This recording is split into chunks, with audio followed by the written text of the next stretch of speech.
వాంఛ ఫలసిద్ధ్యర్థం ధనకనక వస్తువాహన సమృద్ధ్యర్థం మమ గృహే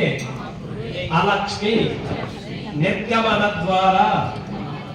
మహాలక్ష్మి స్థిర నివాస సిద్ధ్యర్థం ఇహ జన్మని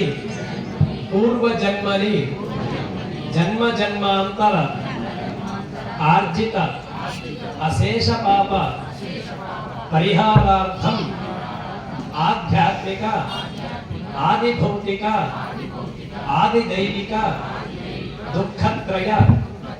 నివారణార్థం నిర్వహిత వృత్తి వ్యాపార ఉద్యోగ అధికార వ్యవహార దినదిన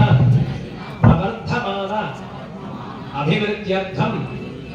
వ్యాపారేషు